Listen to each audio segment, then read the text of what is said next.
arbitrarily in Berlin in 1884 and 1885, that has been spoken to.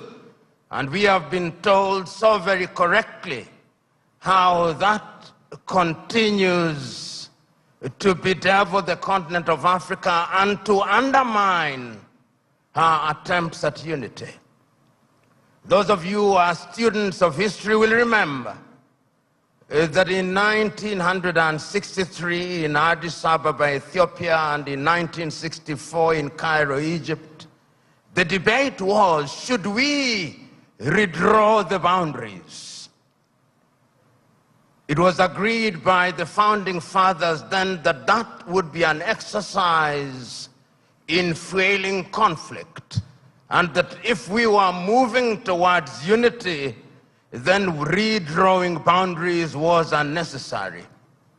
The OAU was, of course, founded in 1963, a weak organization which, as it were, introduced the concept of inviolability of boundaries and placed emphasis on sovereignty. We have been told that that could very well be the reason why Africa's growth has been stunted. There are those, and the SMO has told us so very effectively, that upon consultation with the gods, he has been told very useful things, and the gods are right in the revelation that they have made.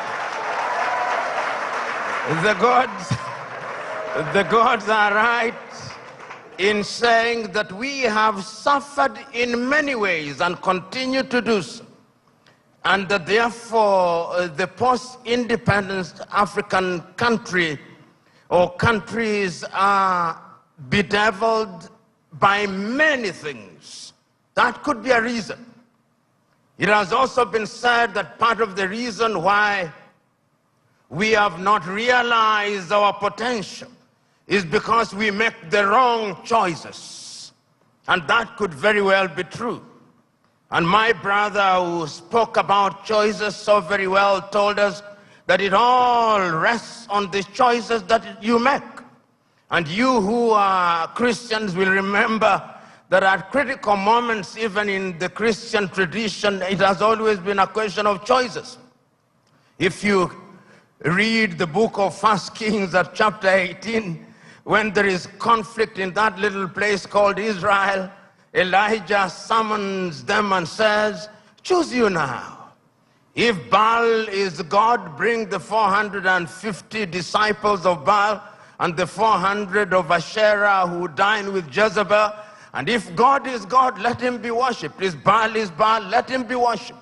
Perhaps that is the reason why we are where we are. We never make the right choices. We choose Baal when we should be choosing God.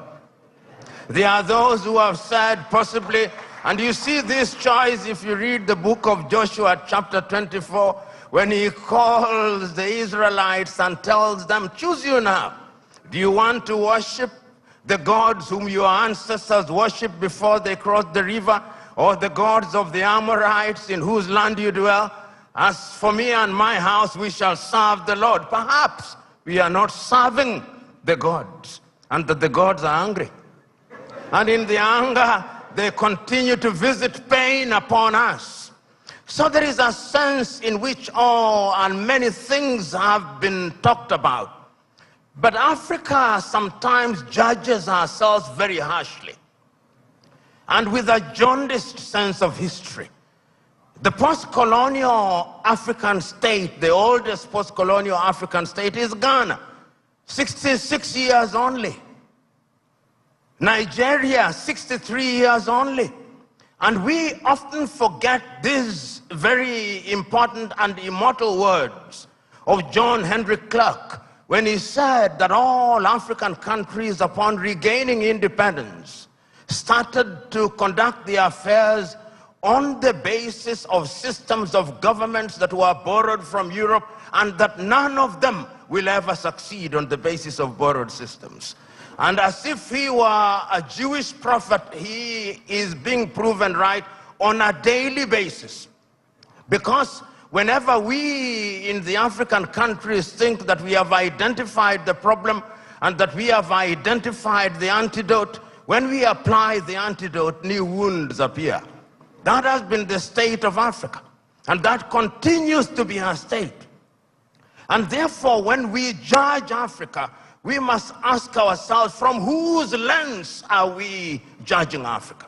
When in 1965, the Osagyefo Kwame Nkrumah wrote the book Neocolonialism, the Last Stage of Imperialism, and the Most Dangerous, he was right, and he was overthrown for it, because the colonizer left but never left. And if you have any doubt, see what is happening in Niger, in Guinea, in Burkina Faso, in Mali. They are alive and well. And Africa remains the only continent in the world that is still referred to as Francophone, Anglophone, Lusophone, and now we are beginning to even call it Russophone and Sinophone and Indophone. There is a sense in which we must never forget this, so that when we are judging Africa, we ought to judge her on the basis and upon the realization that the headwinds that stand on our path are numerous, and that there is no shortage of fifth columnists within our ranks. The SMO spoke, and if the SMO were to speak a little longer, he would have reminded you of what Chinua Achebe said in Things Fall Apart, that they came and put the things that held us together, and we can no longer reason as one. And he said, we may have sent the white man away, but what about our brothers whose minds they have infected and infested? And there is no shortage of them. So Africa can and will arise. And if you look at the continent of Africa, she has always been conscious of the need to do right things.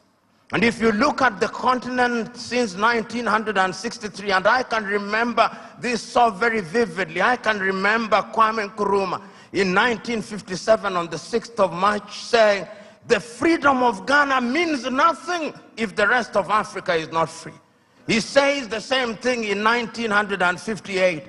He repeats the same thing in 1960 in Casablanca, Morocco. He repeats it again on 25th of May, 1963 in Addis Ababa, Ethiopia, where he tells the 32 heads of states gathered there, we must live here with one army. We must live here with one currency. We must live here with one foreign policy coordinated. And I even suggest that we can have a capital, and I suggest Bangui in Central African Republic because it is the most central. But we listen to him not. After that, of course, we have had our gains. Under the aegis of the OAU, Africa was able to eliminate apartheid South Africa. Under the aegis of the OAU, Africa was able to chase away the Portuguese in Cabo Verde, in Angola, in Mozambique, in Guinea-Bissau.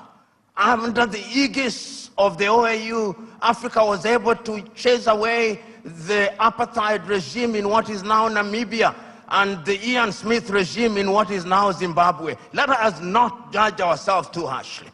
We have made our mistakes, but sometimes it is proper, as my sister said, that we see half full glass rather than half empty. We must not debilitate ourselves by constantly bashing ourselves and looking at Africa from jaundiced eyes from Europe and America. And I'm suggesting to you, we have and will continue to make our mistakes. Look at Africa and the decision that she has made for ourselves over the years.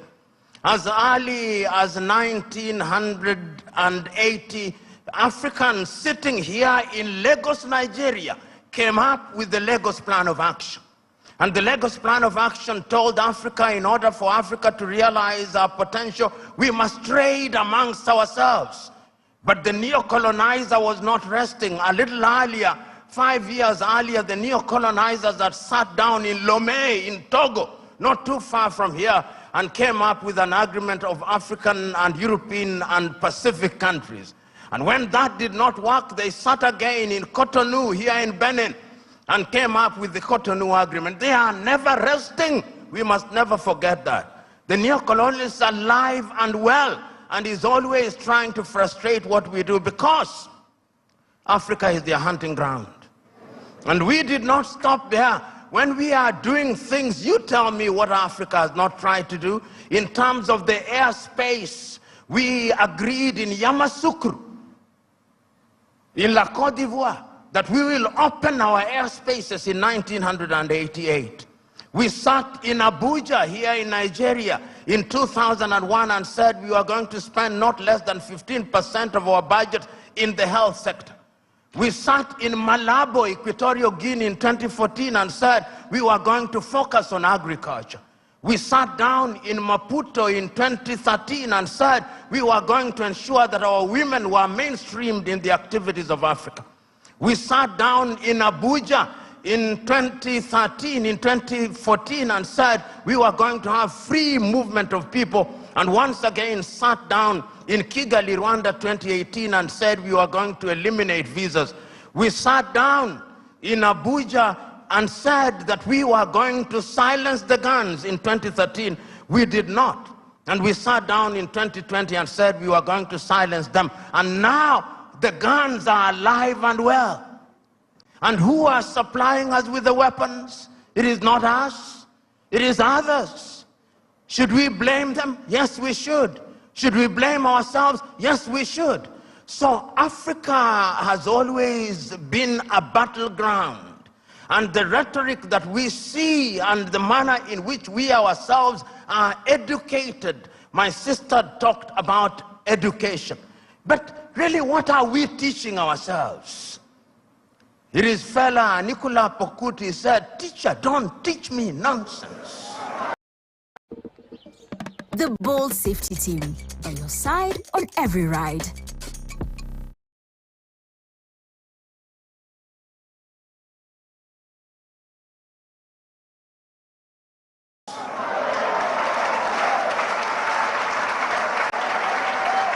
And I'm suggesting to us that most of us, including most of us who are here, we are so very thoroughly miseducated that what we must do is to unlearn the burden that we have in our mind.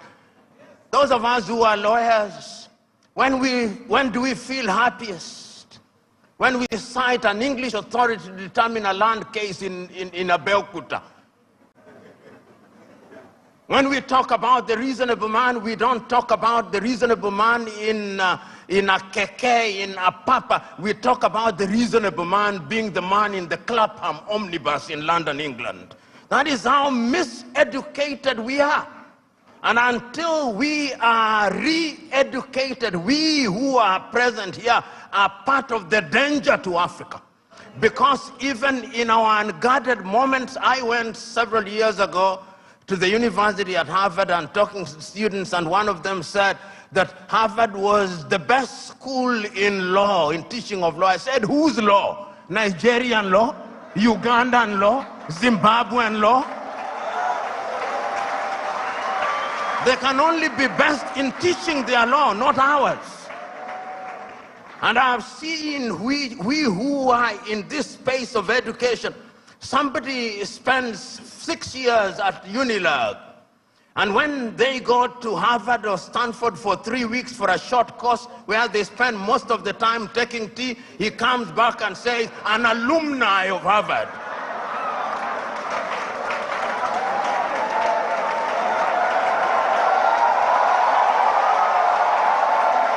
So the time is now.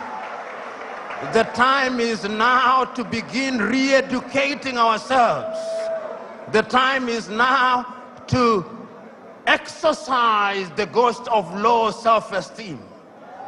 You know, Africa has many things. We have talked about our mineral resources. We've talked about our arable land. We have talked about many things, but from where I sit, the greatest African resource is the human resource.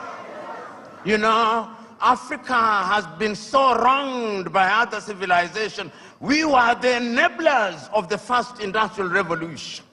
When our ancestors were taken to work in the farms in Europe, we enabled that revolution. Right now, we are enabling the fourth industrial revolution and the fifth industrial revolution. That is why they have talent visas, because they are taking our talent. If it is not nurses, it is our IT gurus. If it is not our IT gurus, it is our engineers. And we are gleefully letting them away. I see our heads of state saying, we have signed a contract to take our workers to Saudi Arabia, modern day slavery. And you know, just this morning, my wife sent me a proverb from Turkey that when you elect a clown and you think that he will be a king, what he does is to convert the kingdom into a circus. And I am suggesting to us that that is part of the African problem, because it starts with political hygiene. Most of Africa is suffering because we do not have democracies. We have kakistocracies. And kakistocracies are governments by our very worst. This is what we must deal with, and this is what we must say. Who do we elect into our public offices? Because, as I've said before, when you allow hyenas to take care of goats, why should you be surprised when the goats are eaten? This is the same. And Africa is only going to realize our potential in all areas when, by dint of choice, we enable and allow our best men and women to serve in different areas. I've heard it being said about Lee Kuan Yew in Singapore. I've heard it being suggested about Mahathir Mohamad in Malaysia. I've heard it being said about Japan. I've heard it being said about other countries. But there was a conscious decision on the part of those individuals and the followership. We always talk about leaders, but we never talk about the followers. The followers must also style up. Africans on average are for some reason attracted to thieves. Africans are for some reason attracted to men and women who cannot serve her. And when they are not served, then they complain. When Africans are told, choose you now whom we shall release, Jesus of Nazareth or Barabbas, they say, release Barabbas. And when Barabbas behaves like Barabbas, they say, why are you not behaving like Christ? It cannot be done. And this is what we must do. And I am submitting to us that it can be done and it should be done. I know a number of African countries, and I travel this continent sufficiently to know that there are African countries that are doing well. They are trying. There is no nation without trials and tribulation. We are fond of talking about the United States of America as an exemplar of that which is good and bad. When they said in 1776 that they held certain truths to be self-evident, that all men were born equal, that they were endowed by their Creator with certain unalienable rights, that among those who are life, liberty, and the pursuit of happiness, were blacks included? No, they were not. Did they not fight a civil war? Yes, they did. Are they not frustrating people until 1963? Did George Floyd, was he not killed only recently? There is not a single nation without trials and tribulation.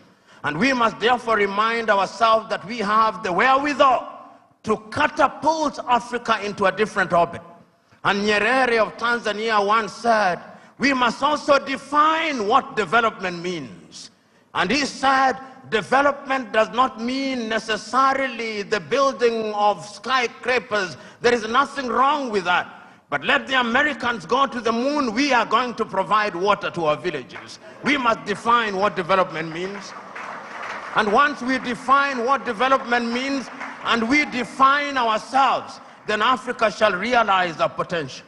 In 1996, Thabo Mbeki talked about an African. Who is an African? Who are you?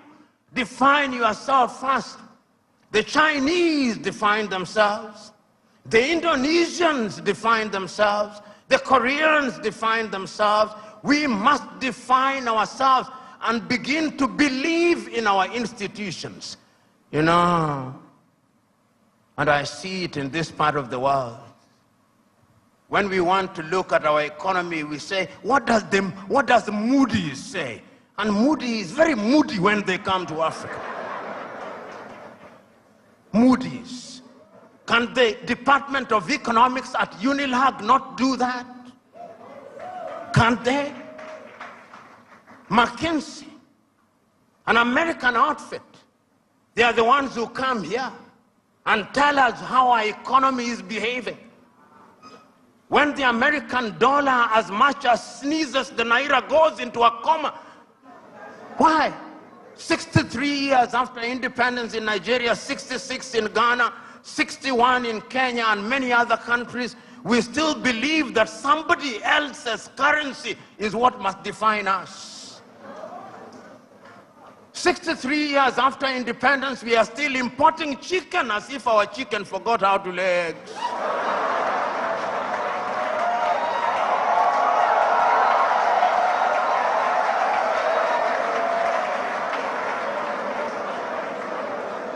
The time is now for Africa to ask fundamental questions.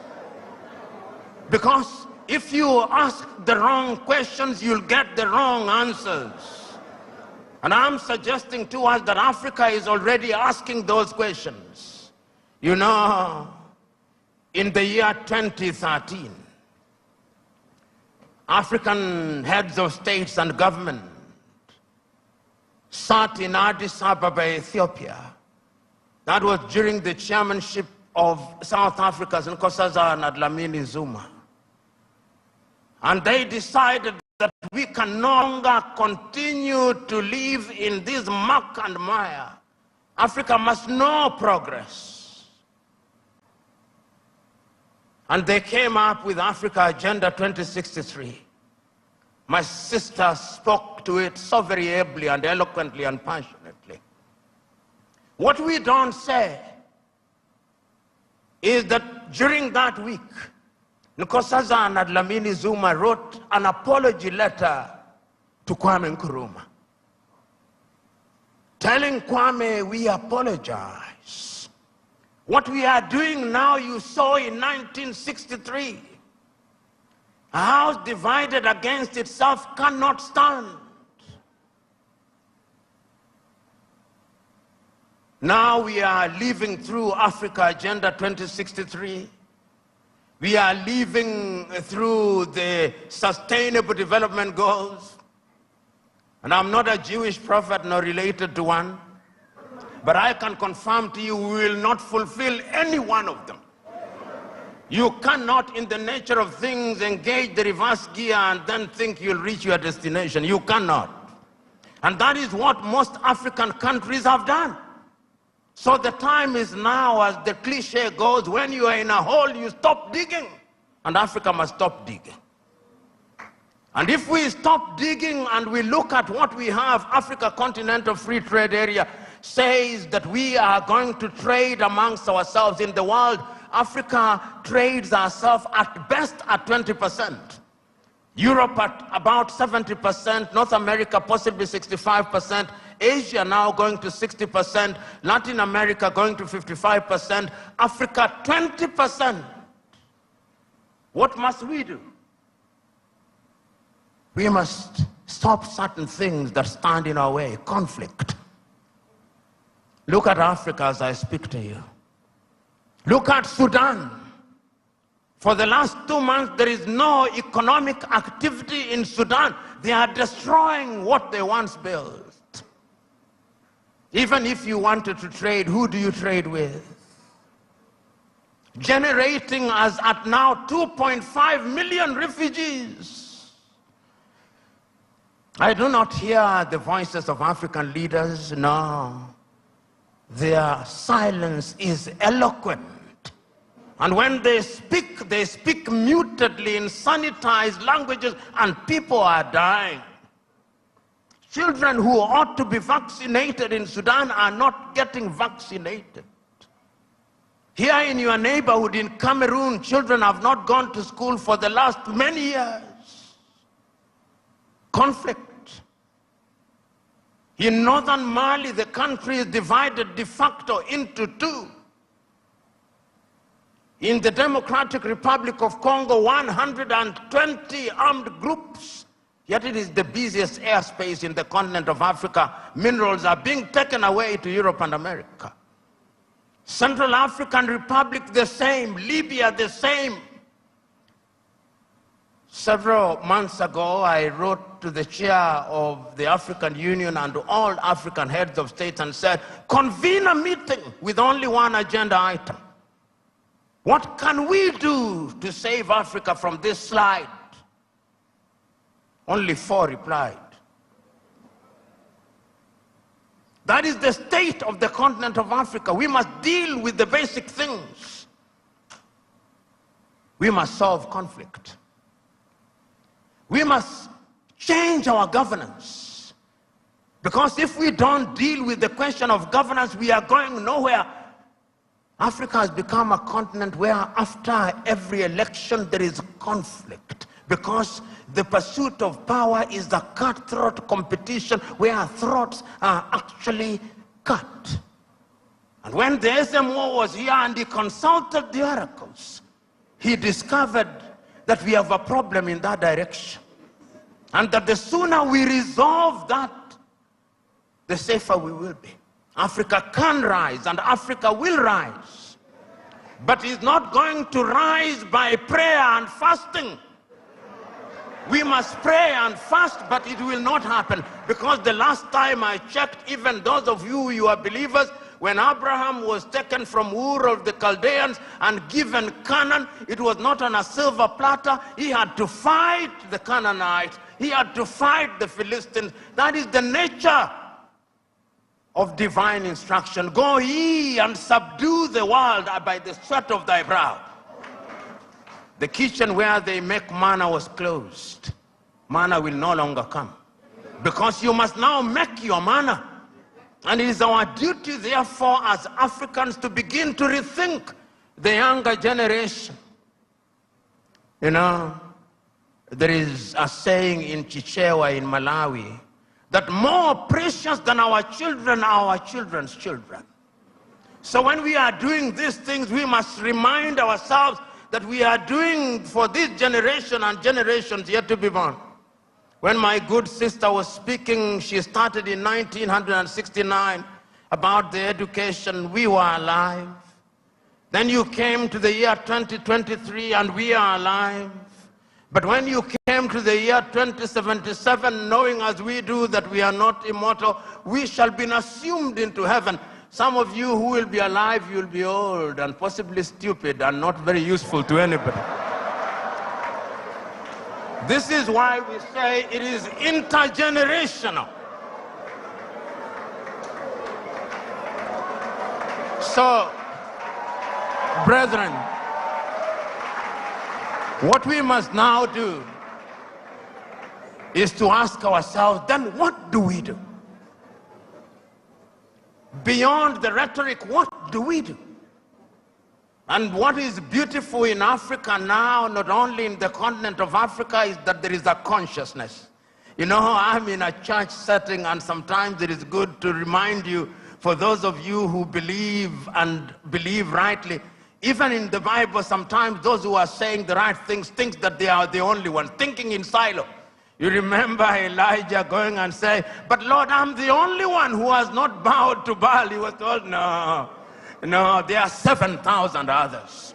And as I travel across Africa, there are 7,000 others.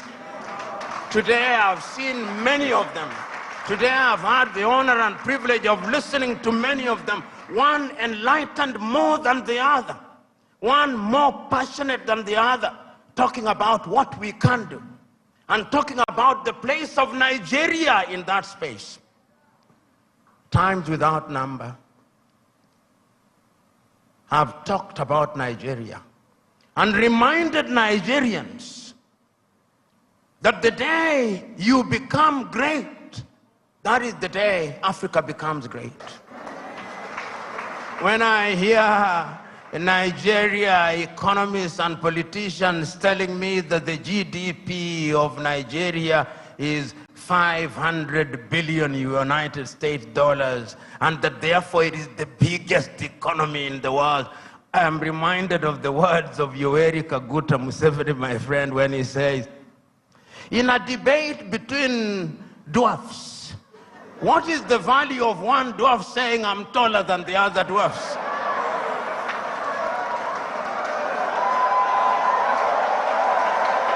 You are still a dwarf.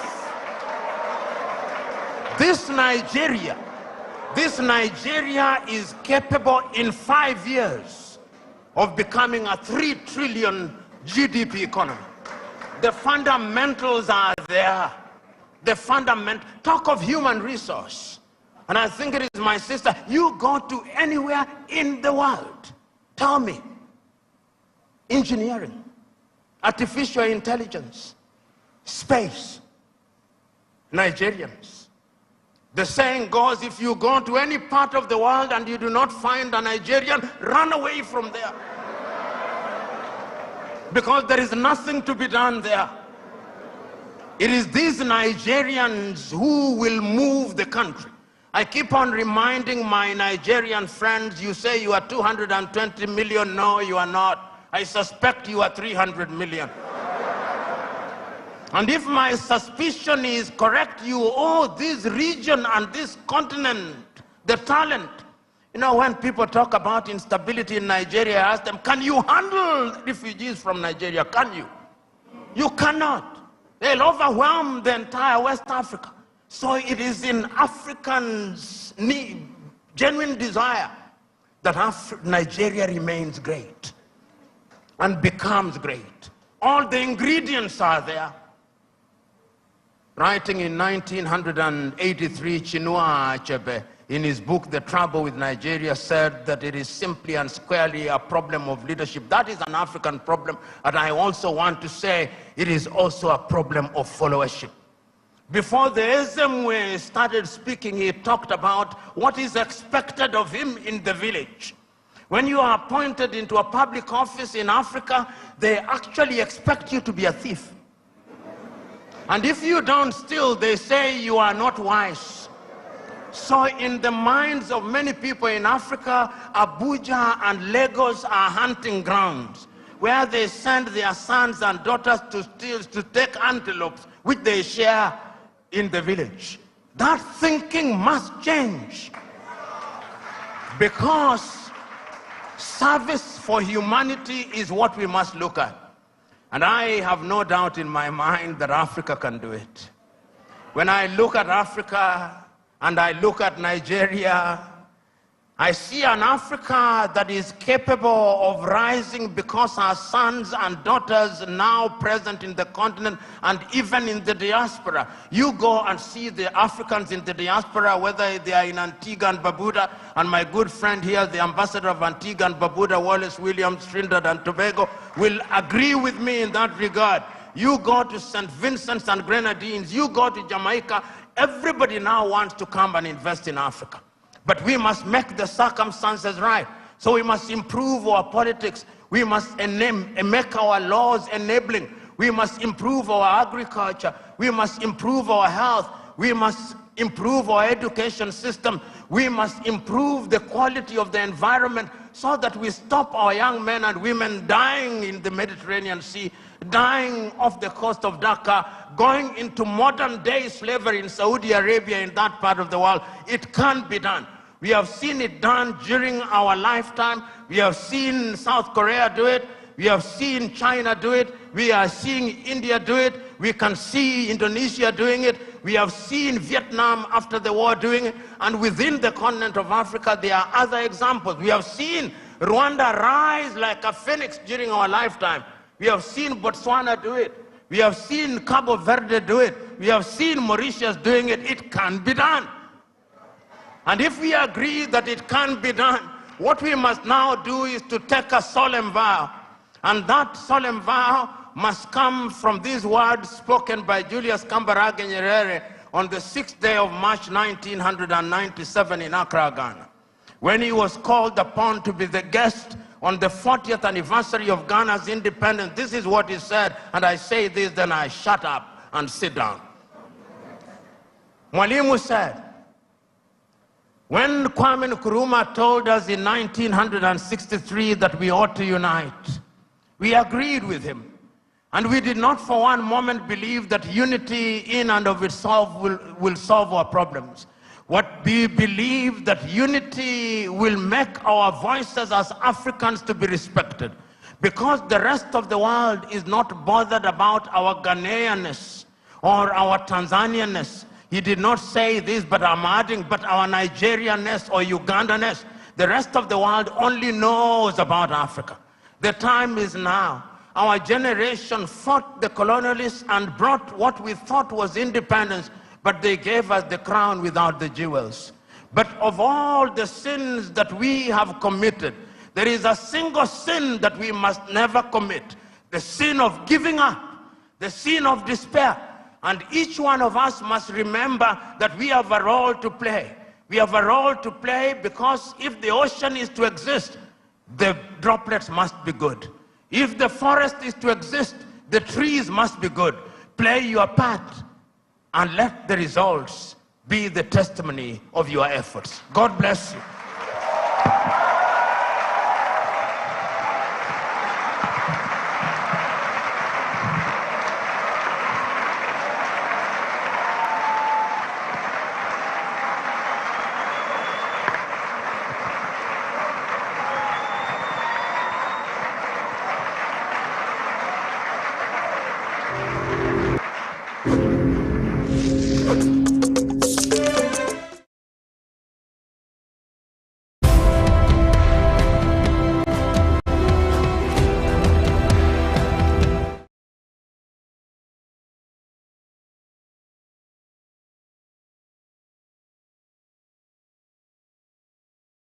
Sciences, and he is the chairman of the Farafina Investment Group in Monrovia, Liberia, an economic strategy growth and development initiative for Africa based in Nigeria.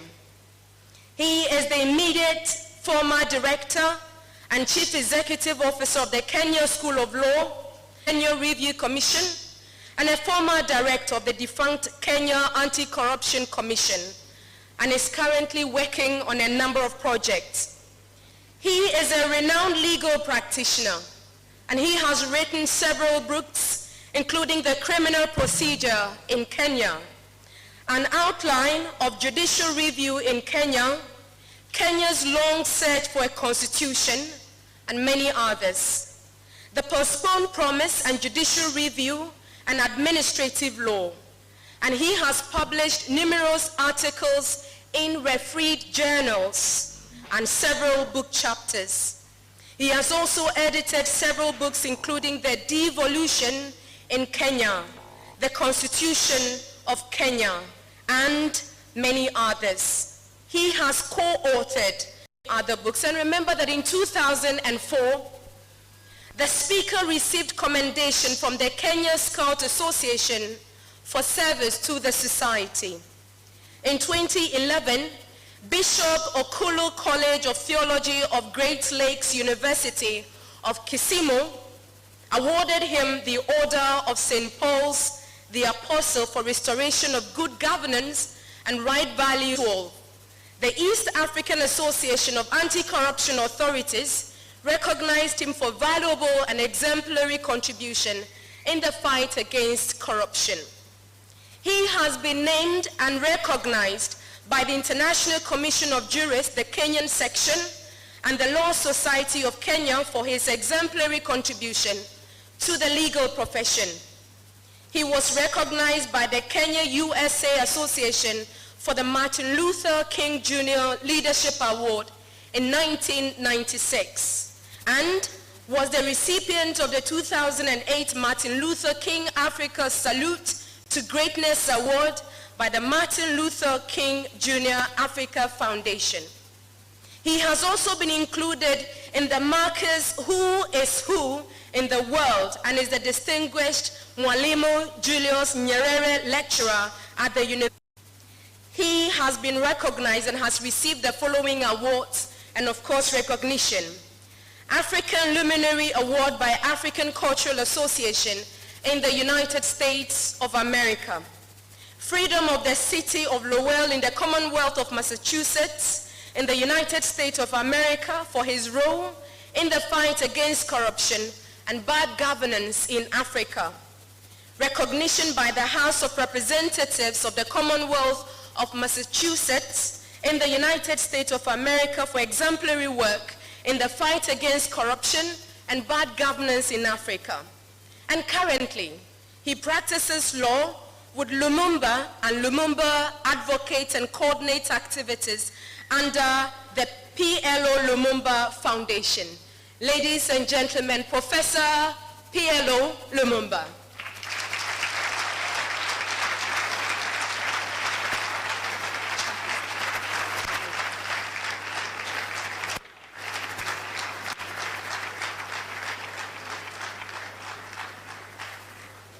Thank you very much. Sometimes introductions can be so elaborate that you wonder whether you are the person that is being referred to. You don't stop the person who is introducing you. Permit me at the very outset to thank the Vice Chancellor of the University of Cape Coast, who is also the chair of this session.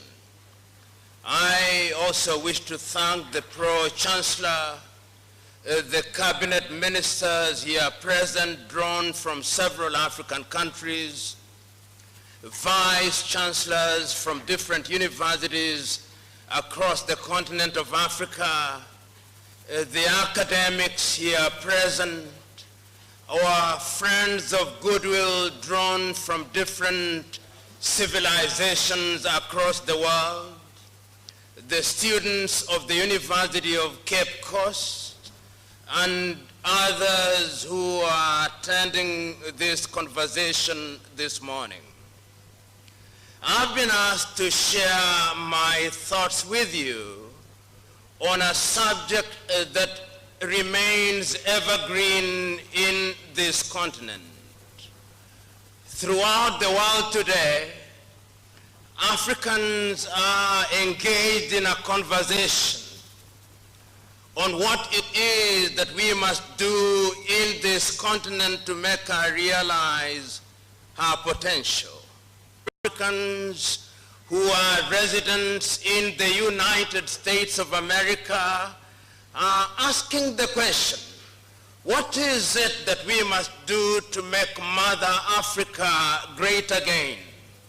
It is not lost on me that only last week here in Ghana, the president of Ghana received African Americans who were engaged in homecoming. They were here to rededicate themselves to the struggle to make Africa great again. And it is not only Africans in America who are asking the question. If you meet Africans in Europe, they are asking, what can we do to make Africa great? If you meet Africans in Asia and in Latin America, they are asking the same question. And Africans in the continent, whether you are talking about Africans in the west of Africa, in the south of Africa, in Central Africa, in North Africa, in East Africa, the single question that is being posed and waiting for an answer is, what will we do to make Africa a great continent again? The reason why that question remains alive and well is because history tells us that there was a time when this continent was great. Indeed, those who want to romanticize history will tell you that when the Europeans were in the cold and living in caves in Europe, Africa was great. There were empires alive and thriving in Ghana. There were empires alive and well, thriving in Mali. There were organized societies in Zimbabwe and in Eastern Africa. They will tell you that is our ancestors who built the pyramids in Egypt. One can only romanticize so far. They will also remind you that there was indeed a time when Africa was victimized through slavery, and that Africa went through that space for 400 years.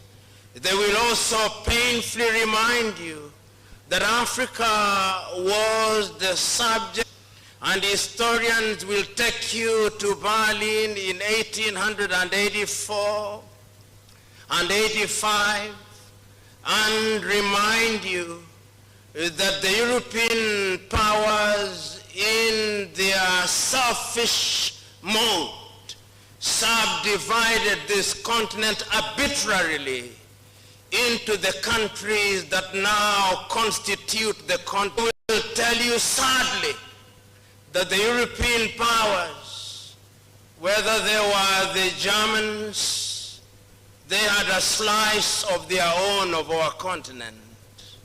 If they were the French, they had a slice of their own of our continent. Even poor Portugal at that time had a slice of our own of the continent. Even poor Belgium had a slice of our own of our continent. And even the arrogant British had a slice of our own of our continent. So that when we started struggling to regain our independence, we had been arbitrarily parceled out. Even at the beginning of this conference, one of the announcements that was being made is that there were Africans who are referred to as Francophone. In other words, there are those amongst us who, in describing them, we describe them by the language of the colonizer. Africa is the only continent that we still refer to as Francophone, Lusophone, Anglophone, and sometimes even Arabophone. It is not lost on me that even I am speaking in a language that is alien to us. I would have preferred to speak in Kiswahili, but that is the state of our continent. Very soon, we will call ourselves Chinaphone. So that when I am asked to talk about making Africa work for Africa, what can we do? We can only engage in that conversation in the context of history. What is it, we must ask, that has made Africa so attractive throughout the ages? There was a time when Europe was going through their first industrial revolution, when they were migrating from agriculture, and even before then they needed Africans themselves. So that in this Cape Coast, there is a monument to the atrocities occasioned by the Caucasians against us. Throughout this coast, you go to Elmina here, not far from here. You go to Liberia, to Sierra Leone, to Senegal, to the Gambia. You will find monuments to the atrocities committed against the Africans. Historians don't say it as loudly as they should. 1/2 of the population of Africa was taken out of this continent. If they did not find themselves in the sugar plantations in the Caribbean, they were working in the mines in Europe or building the underground railways in the United Kingdom or working in the cotton plantations in the United States of America. Africans built the world as beasts of burden. That is the Africa that we must talk about. And we cannot ignore that history. We don't talk about it as loudly as we should. The Jews were massacred in 1945. Only 6 million of them. But they have made sure that the world is always guilty about those atrocities. King Leopold of the Belgians killed 15 million Congolese. But we never talk about it. So when we talk about Africa and how we can make Africa work for Africa, we must remember the trauma that we must be suffering. Africa has never been left to rest. After the reverie, they came up with yet another project, the colonial project. And we struggled against the colonial project. Ethiopia was not colonized. The Italians tried until 1938, they failed. But Ethiopia was only one. Liberia regained her independence in 1847 when some of our brothers and sisters who had been taken to the United States were brought back. But the rest of Africa was subjugated. Portugal took her share in Mozambique, in Angola, in Sao Tome and Principe, in Guinea-Bissau, and in Cape Verde. And I can remember so very distinctly that until 1975, when I was a young high school student, Agostino Neto was fighting to liberate Angola. So was Jonas Malheiro Savimbi in 1975. I can remember so very distinctly as a young student in my lifetime, Samora Machel and Eduardo Mondlane struggling to free Mozambique. I can remember so very distinctly Amilcar Cabral struggling to liberate Guinea-Bissau. So it is not long ago. It is yesterday in historical terms.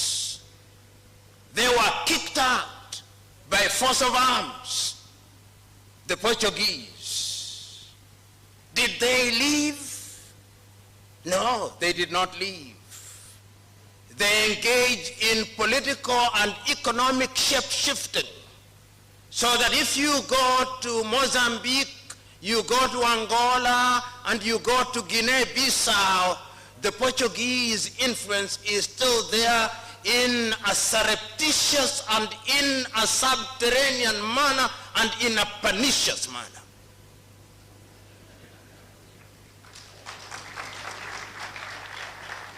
And if you doubt me, you only have to listen occasionally to their accredited ambassadors in their unguarded moment. They still think that those countries are their fiefdoms. to be guided occasionally if they are out of line. But the most pernicious of the colonizers was France. Pernicious to the core. I remember, courtesy of history, when in 1958, the Gaullist administration in France, having surrendered to the reality that Africans had to regain their independence, asking the colonies to vote yes or no. It is only Modibo Keita of Mali and Ahmed Sékou Touré of Guinea, and to a certain extent Ahmed Ben Bella of Algeria, who said we will be free in poverty. And you remember what they did when they were leaving the French. They destroyed everything, leaving Guinea to die. They had written the obituary of Guinea.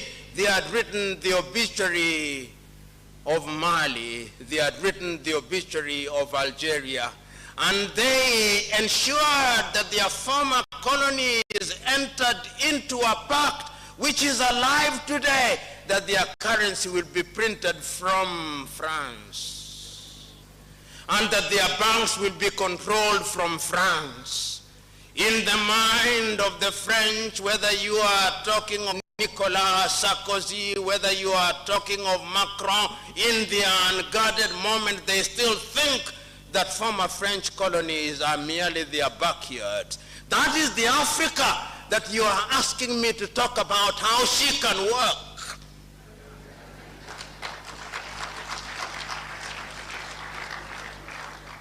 And when they were done with us, you know what they created? They created an organized colonies, headquartered appropriately in Paris, France. Seen it all with the French, then they were the gentle and sometimes arrogant British. Why arrogant? The empire over which they served. They colonized Nigeria, they colonized Ghana. It was a great son of this land, the Osagyefo, Kwame Nkrumah,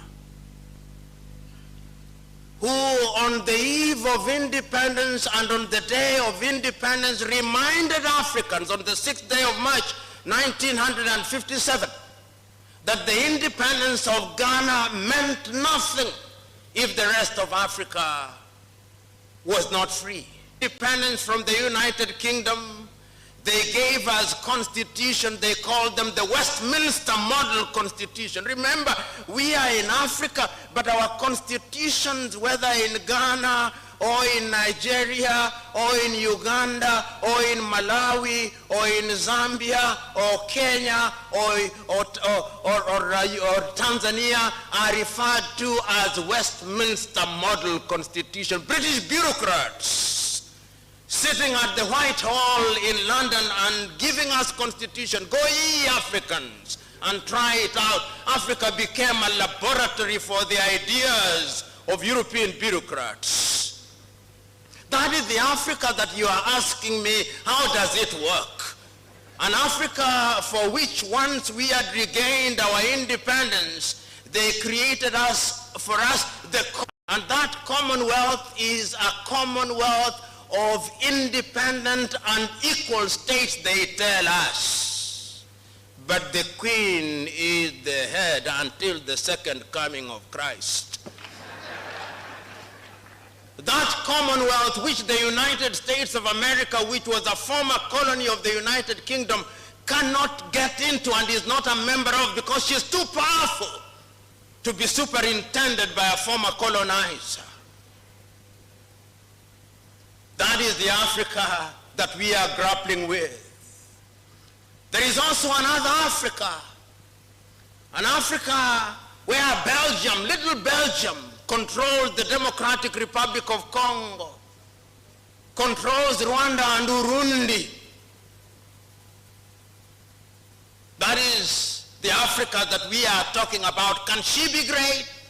Can she be made to work?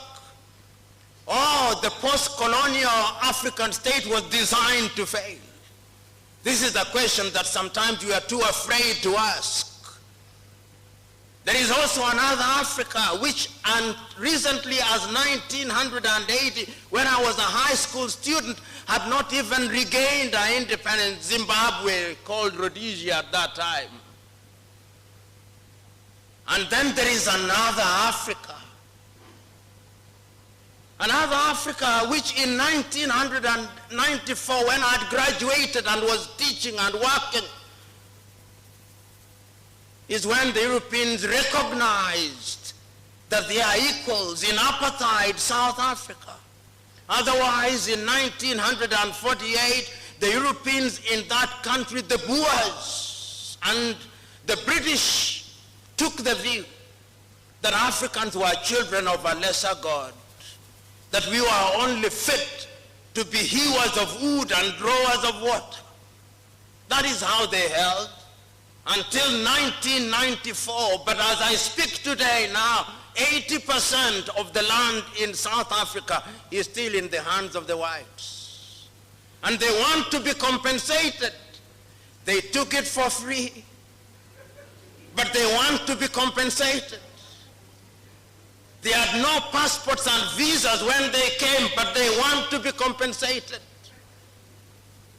They are saying the same thing in Zimbabwe. They want to be compensated.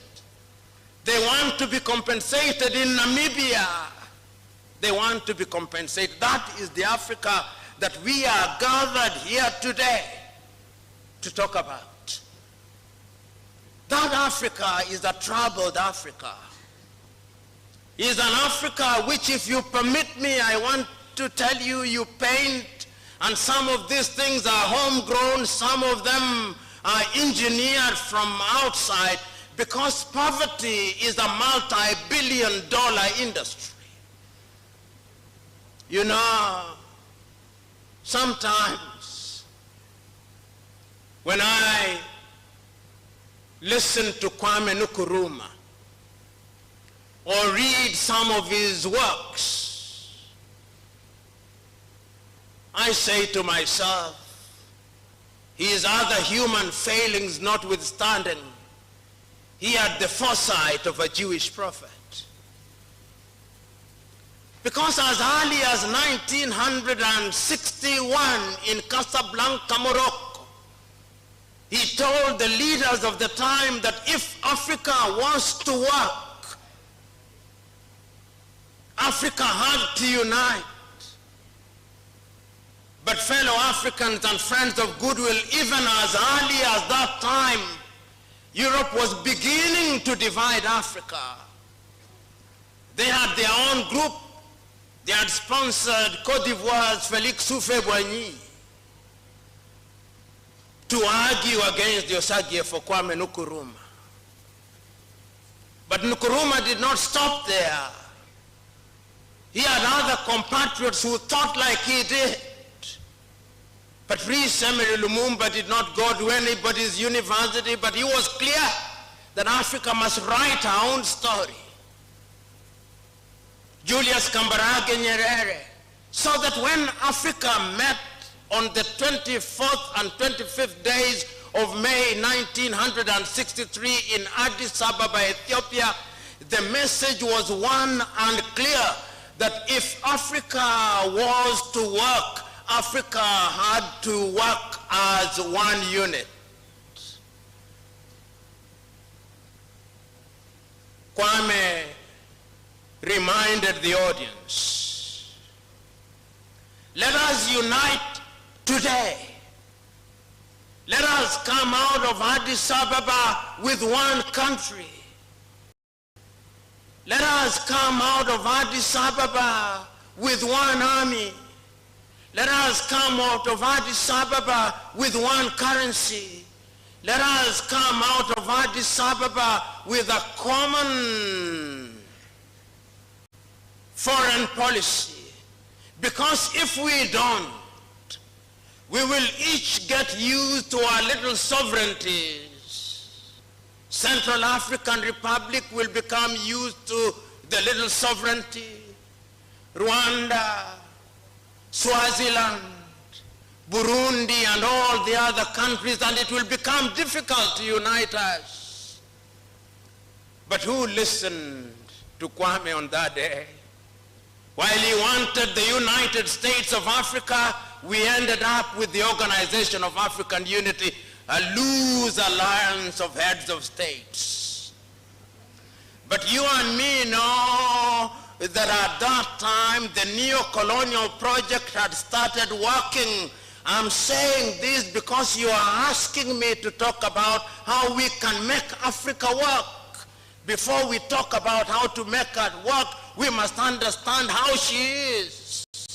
This is a diagnostic process. We are trying to understand the maladies that afflict her, because we must understand the etiology of these maladies in order to prescribe the right medication.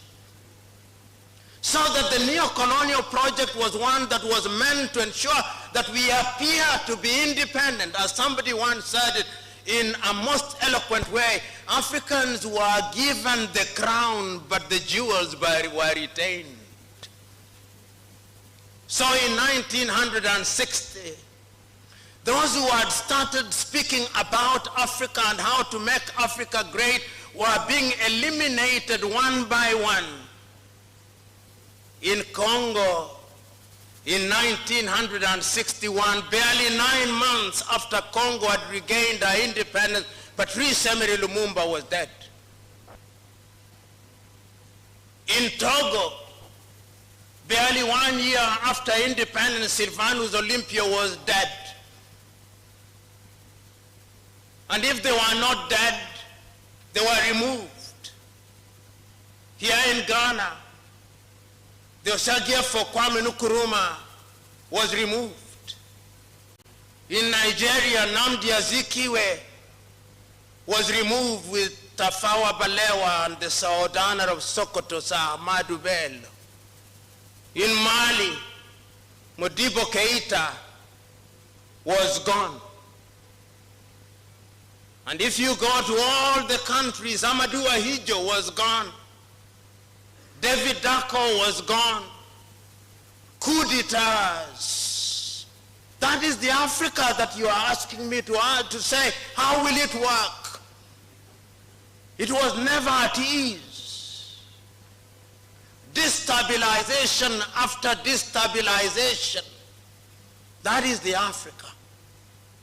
But the beauty of it, that amidst all these Africans, whether they are in the political class, or in the academy, or in different sectors, even when they are engaged in activities that appear to undermine Africa, they have always been conscious of the fact that this continent needs to move in some useful direction.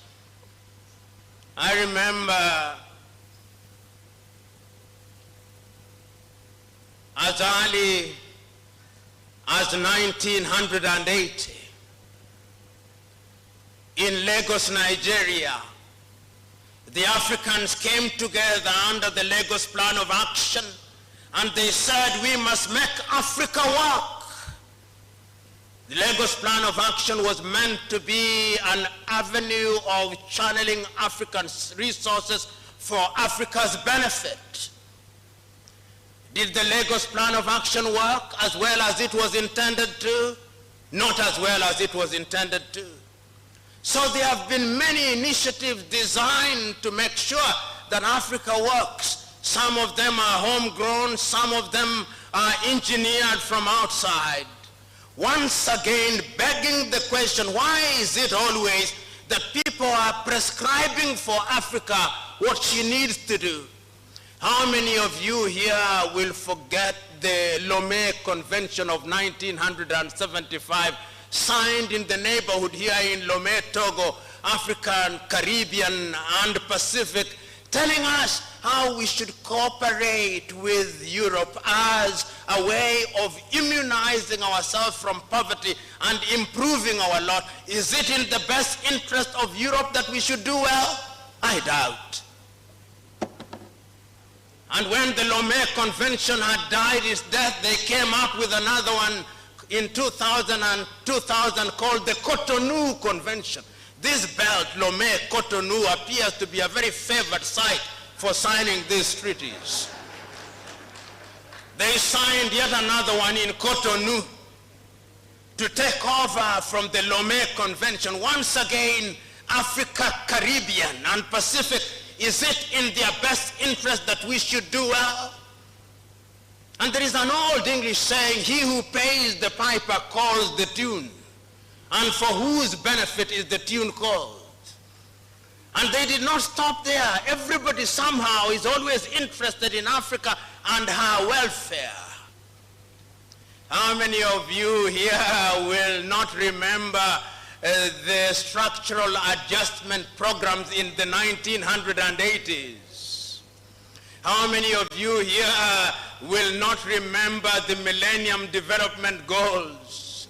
There were 8 when they came about. Now they have been renamed. Now they are Sustainable Development Goals, and there are 34 of them.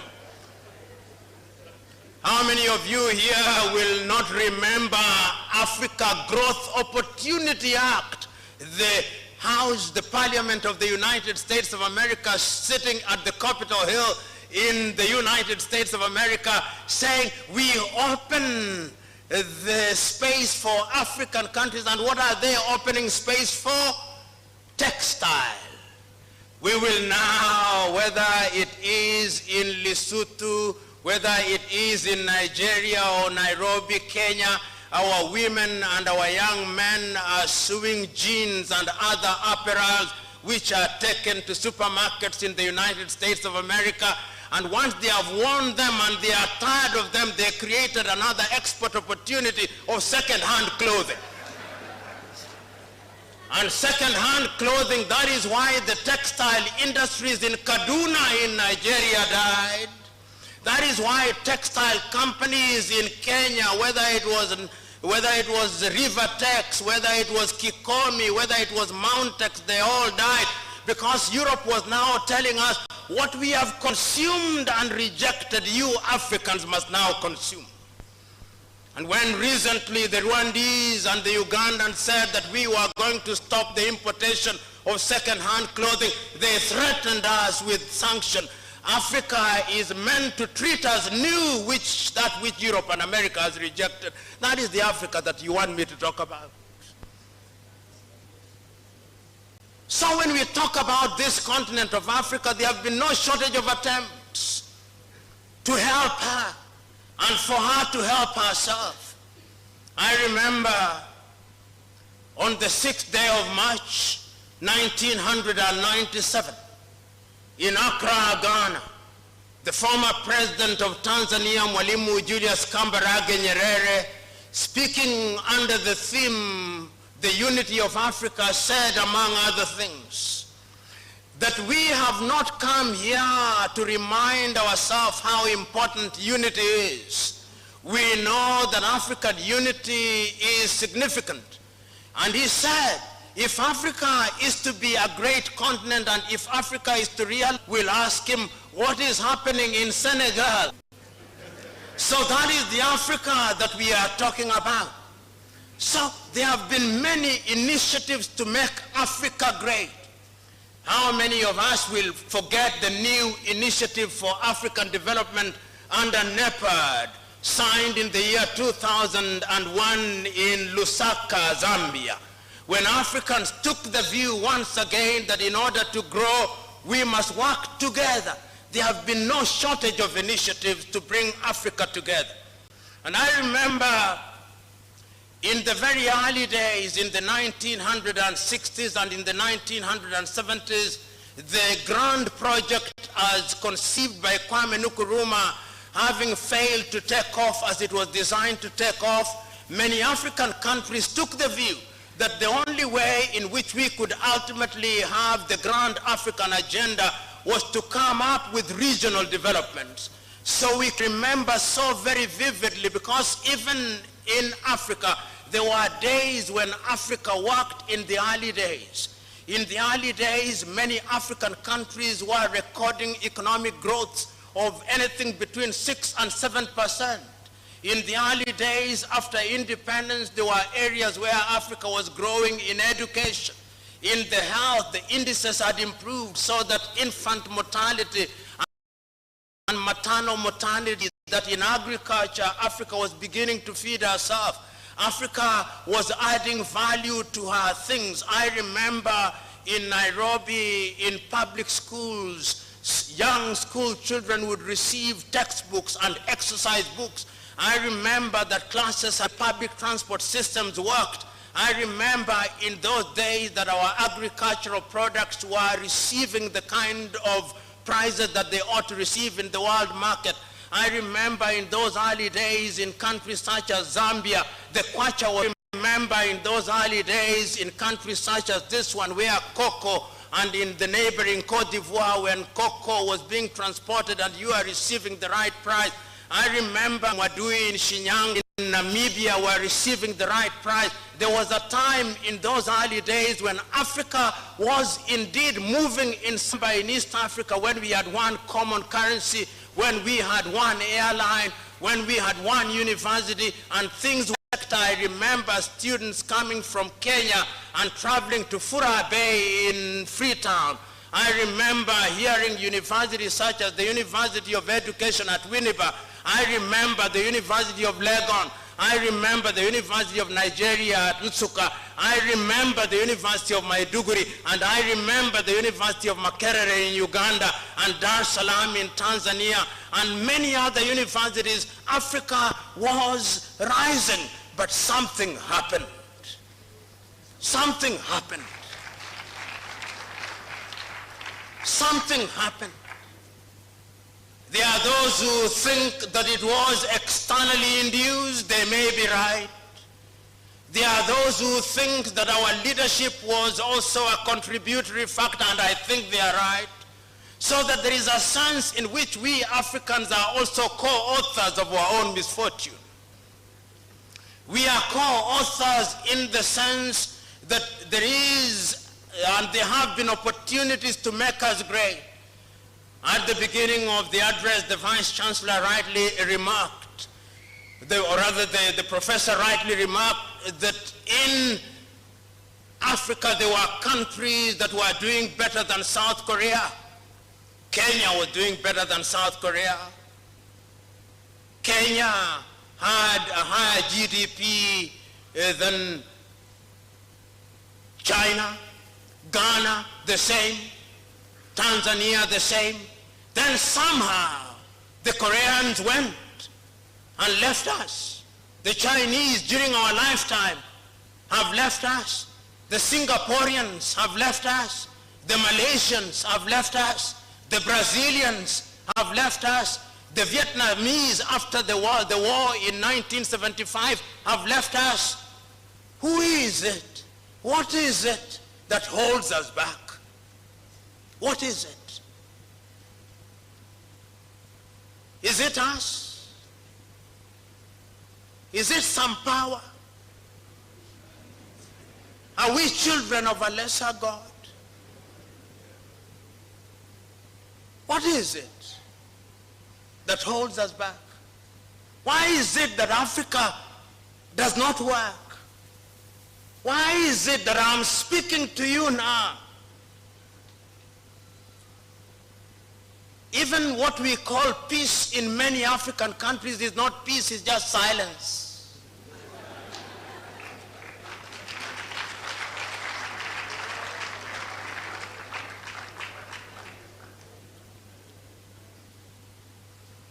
I've lamented for too long.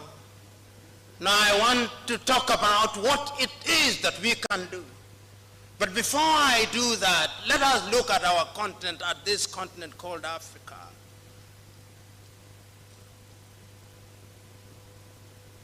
Our combined GDP, the 54 officially recognized countries, that is assuming that you don't ask the Moroccans about Sahrawi. Our GDP last year combined, the 54 of us, combined, all of us, 1.4 billion of us, our goods and services put together, is no more than 2 trillion United States dollars, and I'm being generous about this. And to give you a perspective, the state of California in the United States of America, with a population of slightly under 39 million, has a GDP last year of 3 trillion United States dollars. To give you a perspective, and my good friend, the Honorable Minister from Burundi is here, their GDP last year was no more than 2.3 billion United States dollars. That is exactly the same amount that the state of New York in New York collects in one day. In one day. That is the continent that we are talking about, my mother Africa. How are we going to make her work? I want you to look at her. Look at her in the Gambia. What does she produce? Groundnuts. That is assuming that the Chinese will not come out with plastic groundnuts soon.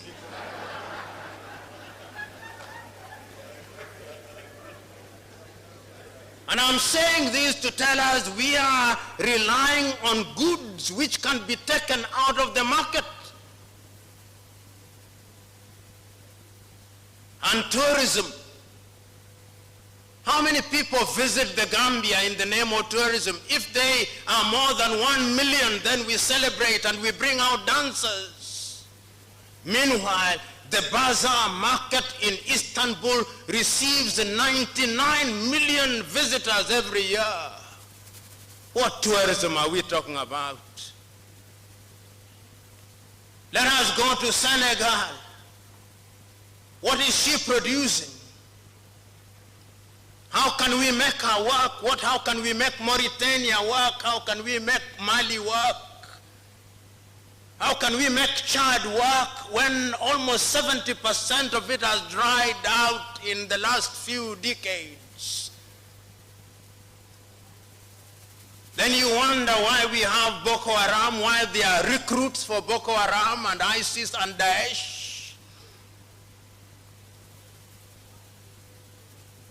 Go to Sudan and South Sudan, countries that are endowed with natural resources.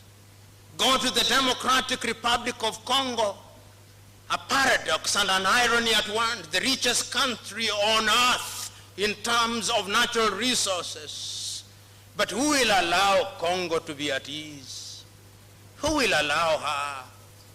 Because in her state of confusion, she is a jungle from which you can hunt without consequence. So when one rebel group dies, another one is resuscitated. I know of no African country that makes weapons except South Africa. The others just make bullets. The Kenyans will make bullets. The Ugandans will make bullets, but they have no gun to use them, and they import the guns. And yet the conflicts that are alive and well in Africa are legion. Ask the Central African Republic. They are conflicts which are no longer covered in the newspapers or in the media of the forgotten conflicts of Africa. Burkina Faso. And yet the African Union says that by the year 2020, the guns will be silent in Africa. 2020 is 28 days away from today. The guns will not be silent. And I'm saying this because to make Africa work, the guns must be silent. Because if the guns are not silent, our farmers will not grow crops. If the guns are not silent, our women will not go to the markets. If the guns are not silent, our resources will not be channeled in the right direction. The guns must be silent. We want to make Africa work. Will she work? Can she work? Yes, she can. But what are the fundamentals that must make Africa work? Let me remind you, Africa remains attractive. Why is Africa so attractive? throughout the ages, it has always been attractive. It was attractive to the Portuguese and the Spaniards, but I'm not going to say that. It was attractive to the Arabs, but I'm not going to say that. It was attractive to the Jews, but I will not say that. What I'm going to say that is attractive again, it is so attractive that every 2 years the Japanese call our leaders to Japan. That is how attractive Africa is. They call them to Japan in order to discuss how Japan is going to work with Africa for the benefit of Africa. I do not believe it.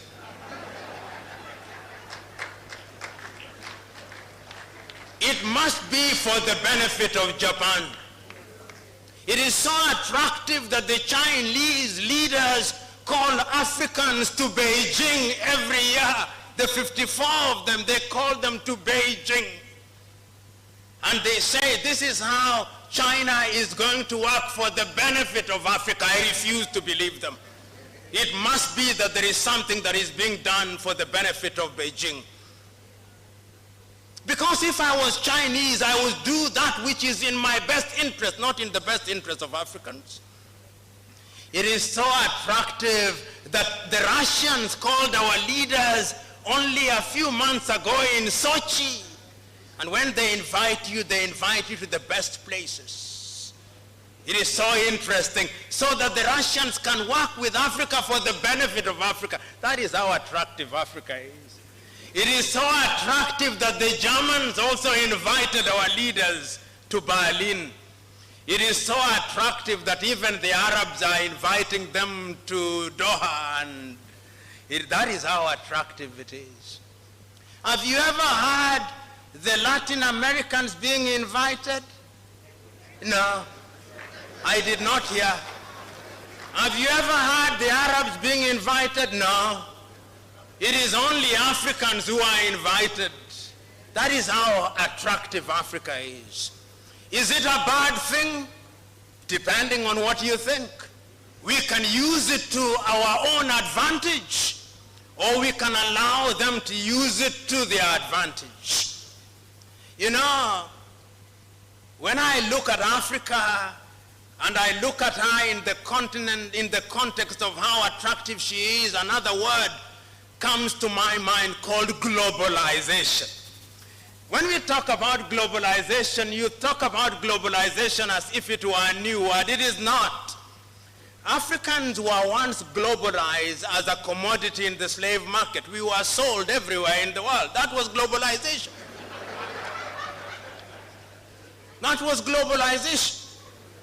Then we were globalized again through colonization. Then we were globalized again through neo-colonization.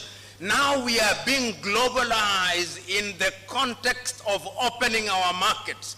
It is Mwalimu Julius Kambarage Nyerere who in one of his many enlightened moments said, when I hear the Europeans saying that we should open our markets in the name of globalization and they say that the rules are the same, I laugh, Mwalimu said. And he said, it is like a boxing match. The rules are the same. But you don't put a heavyweight boxer and a lightweight boxer and say the rules are the same. It is murder.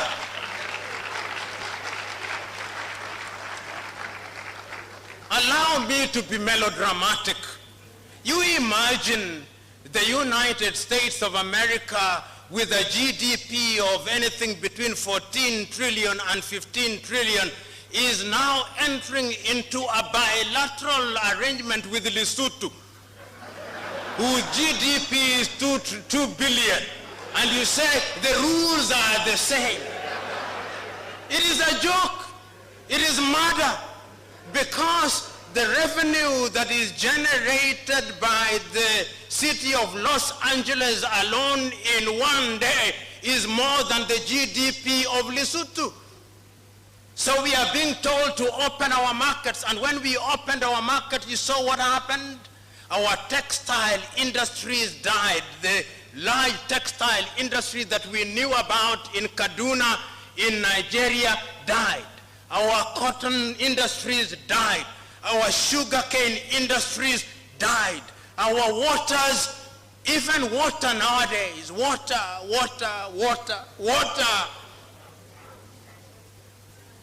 Dasani, Coca-Cola gives us water. You go to hotels in African countries, the water that we drink has the standardization, not this one. This is from UCC. But this is the exception rather than the rule. This is the exception. The rule is water. Dasani, sitting in Atlanta, Georgia, determining what water we take, we of the middle class. Making Africa work is my subject.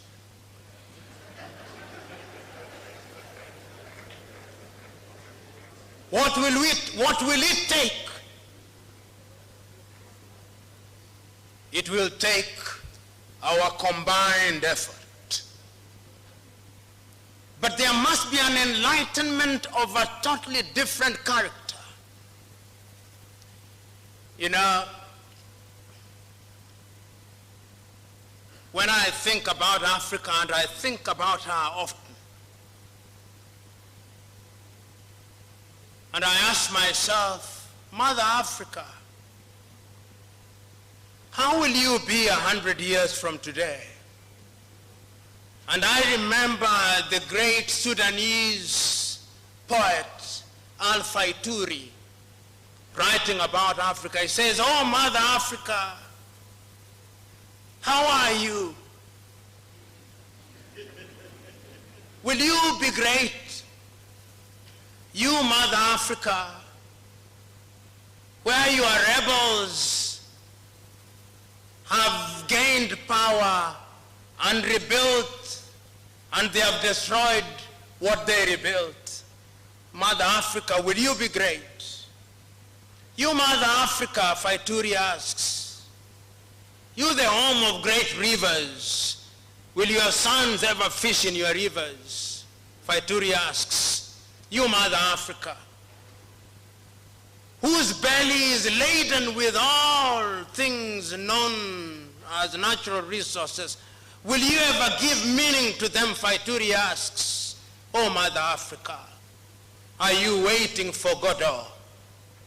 Mother Africa, I believe that Africa can be made great again.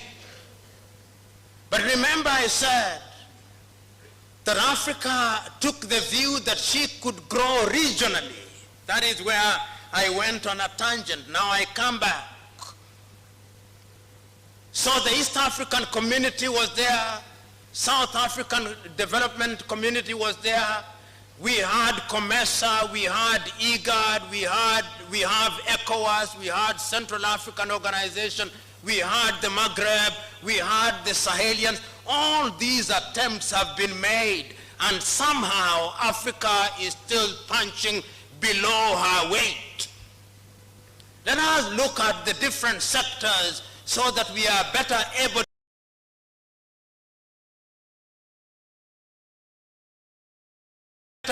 to appreciate what Africa can be. And I believe that Africa can be great. I believe that Africa is capable of looking at our agriculture, because if a people cannot feed themselves, they cannot be at the dinner table of civilization. Today, Africa cannot feed herself. Here in Ghana, they love rice. They produce a little and import most. Here in Ghana, they love ketchup, but I suspect they import some. Here in Ghana, they love chicken. They produce some, but I suspect they import some. In Nigeria, I suspect they love meat, and I suspect they import some. They love rice. Here in Ghana, I know they produce cocoa and they love chocolate, but the chocolate they make they don't like very much. They import chocolate from Switzerland.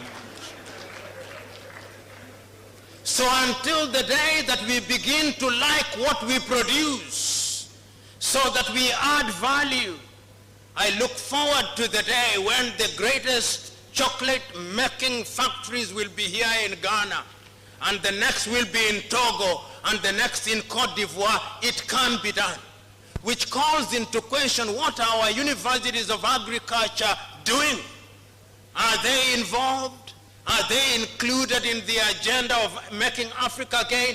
And I'm saying that history has demonstrated that when people decide to work in agriculture, they can actually do something about it.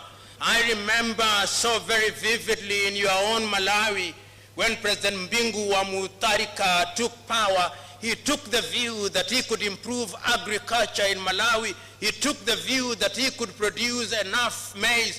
He took the view that Malawians could do it, and you will agree with me, they did it. It was done in Malawi. Why can it not be done now?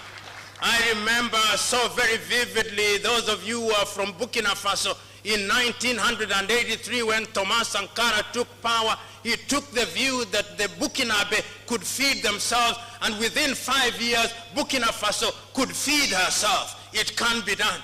I know that right now, I remember so very vividly in Zimbabwe, when President Mugabe took power, and even before then, during the first 5 years, Mugabe's government was capable of producing enough maize to be consumed in Zimbabwe and enough cotton to make clothes. Today, as I speak to you now, the Zimbabweans are under threat of starvation. What happened? It can be done in Zimbabwe, and I believe that it must be done if Africa is to work. Africa can work in agriculture. Africa can work in innovation. I'm very glad that in the last 1 year in Makerere, Uganda, they have come up with a solar-powered bus. Ugandans can do it. I'm very glad that in Nigeria, only last week they unveiled a car that is made out of hydrocarbons. Nigerians can do it. I'm glad that in Morocco now they have the largest solar plant in the world. It can be done. I'm glad that in my own Kenya they now have one of the largest wind farms which generates power. It can be done. I'm glad that during the president of Akufo-Addo, Ghanaians have now abandoned one of the words they used to have in their vocabulary called dumso. I'm glad. In other words, if you look very keenly, there are things that can be done. And I'm suggesting to us that in order to do these things, we must ask ourselves how it can be achieved. As I draw to the conclusion of my intervention, I now want to talk of the new threats. How can we make it? A lot of writing has been done in the recent past about Africa. There are certain things that Africa must do, and there are certain things that Africa must not do. The belief that we can borrow money from multilateral institutions and become rich is misguided. Zambia's Dambisa Moyo in a book, Dead Aid, tells us it cannot be done. That is the route not to take. The belief that we will follow a model that is conceived on our behalf by European universities is misguided. I want you to read the book written by a Korean called Ha Jun Chang, The Bad Samaritans, in which he argues that each country must find a model that suits our own circumstances. It can be done. I want also to remember a book which all of you must have read, written by my own Kenyan friend, Dr. Kalestas Juma, The New Harvest, in which he says that Africans must invent and innovate.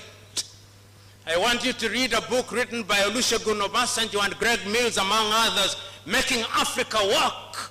Africa can be made to work. But Africa will only be made to work when she is conscious of her current position, Which brings me to a question that we must now pose. What is the danger of other powers operating in Africa? Do they threaten our being? And I'm now talking about China. China is a very interesting country from which there is a lot of things to learn. But she's also a danger to the continent if we are not careful. What is there to learn from China? The thing to learn from China is that during our lifetime, the Chinese, through their ingenuity, have succeeded in lifting nearly 800 million people out of poverty. What did the Chinese do? Is there something that we can learn from them? I think there is. Those of you who have the advantage and the privilege of serving in government, ask yourself, what did the Chinese do that within our own lifetime they succeeded in doing that? And they are everywhere, the Chinese. They know what they want. I think the first thing that you must do, you must know what you want. You know, last year I was sitting and watching a Chinese news channel, and if you want to understand what others who are potentially your friends and enemies are doing, you must listen to their news. I was watching the CGTN, and I was listening to the 6,000 delegates in China sitting and thinking about China, how China will deal with Africa and the world 100 years from thence. The people who are there will not be alive. In many African countries, if you tell them to think about what will happen tomorrow, they say only God knows. No.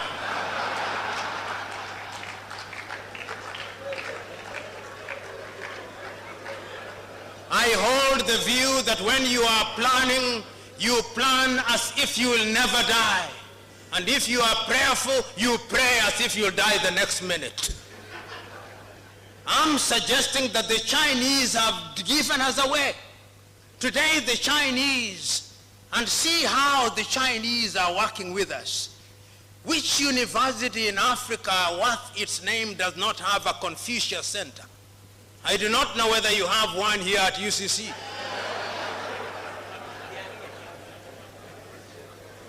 Why do the Chinese have a Confucius Center?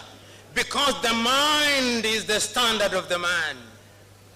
Once you influence the mind, you can sit pretty because you can predict what the man will do. How many of you who are the middle class today, in addition to asking, are now asking Mandarin? How many of you? Confucius Center to work on your mind, on our mind.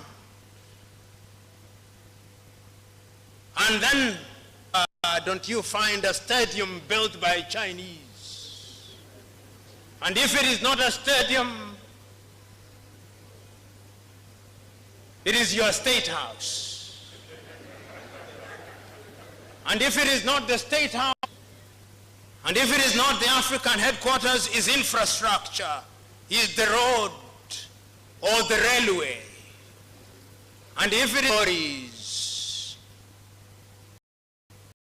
and if it is not those, in the next 10 years, out of every 10 phones used by you will be Chinese. If it is not Techno, it is Infinix.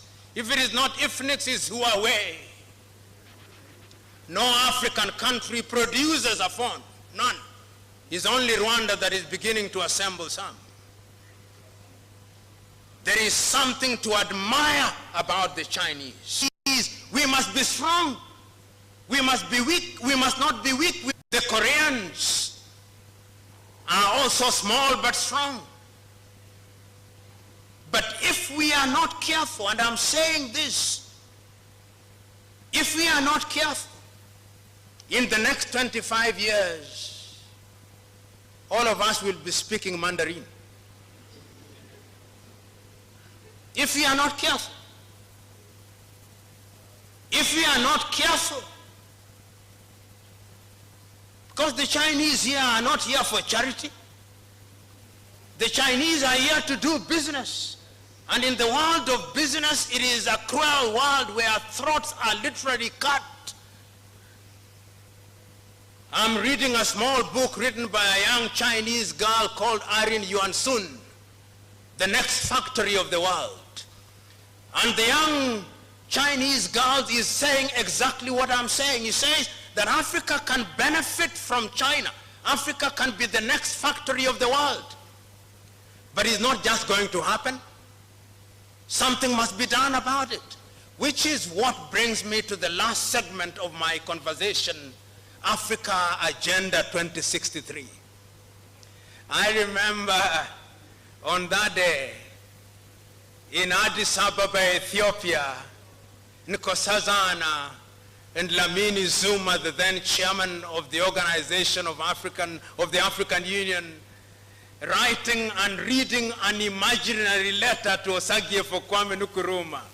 I will not remember the words exactly, but I'll remember it in substance. And in substance, he was saying, by the year 2063, we Africans, having recognized that we may have lost the last 50 years of our independence, will not lose the next 50 years of our independence. I'm adding a few things in order to make it relevant. But she was saying, in effect, the Osagyefo, in the year 2063, Africa will be different. There'll be an electric rail running from Addis Ababa in Ethiopia to Dakar in Senegal. In the year 2063, Africa will be feeding herself, and the bread basket of Africa will be Zimbabwe in Southern Africa and the Democratic Republic of Congo. Africa will be making her own furniture, and we will do so in a sustainable manner, with the equatorial forests of Congo being the source of our products. I will remember in those years to come, what you now see as the Sahara Desert will have been greened. Africa will be covered in forests. The Democratic Republic of Congo will become the equivalent of the Silicon Valley. There will be rare earth. Africa will use funds made by Africans. Africa will refine their own oil. Africa will use our own copper. Africa will have excess electricity. Africa will have the Inga Dam in the Democratic Republic of Congo. Africa will have built the Grand Renaissance Dam. And indeed, at that time, Sudan will not quarrel with Ethiopia, and Egypt will not quarrel with Ethiopia. They will be using these resources well. Africa will not be importing fish, tilapia from China. The fish will be produced in Lake Victoria, Lake Tanganyika, Lake Tana, and all these other places. That was the reason of Africa Agenda 2063. It was a dream. But is it not true that we must all dream? We must dream. The only thing that we must do once we have dreamt, we must wake up. The problem is sometimes we dream and we don't wake up. We must wake up and now begin to implement. Do I think that Africa woke up? I think Africa woke up. And that is how I understand the Africa Continental Free Trade Area. The Africa Continental Free Trade Area is a demonstration that beyond dreaming in a very amorphous manner, we now want to give form and character to our dream by operationalization, so that we begin to bring down the tariff and non-tariff barriers, so that we are able to ensure that Africa will do things that will make Africa great. Intra-African trade will be 80%. And that is why it gladdens my heart that Accra, Ghana was chosen to be the secretariat of the ACTF. I look forward to the day when the protocols are now being made, that we shall begin to take advantage of innovation. You remember Africa lost out in the first industrial revolution. Africa lost out in the second industrial revolution. Africa started gaining a little from the third industrial revolution. We are now in the fourth industrial revolution, where we are talking about artificial intelligence, we are talking about robotics, we are talking about the Internet of Things. We are saying that Africa must now find her pride of place in those areas, so that Africa can be great in agriculture, Africa can be great in education, Africa can be great in value addition, Africa can be great in utilizing our fossil fuels, so that young Africans will not cross the Mediterranean Sea. When I look at Africa, I think that she can be made to work, but the last thing that we must do is to ensure that we introduce hygiene in our politics.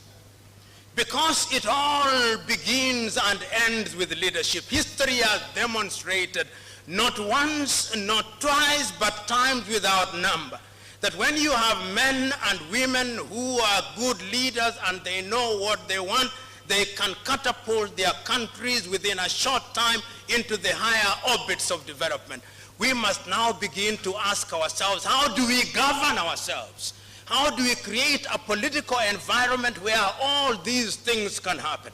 I'm suggesting to us, without being arrogant, I'm speaking hopefully with the humility that will not sharpen the anger of leaders in this forum, but will open their eyes. When you are in a position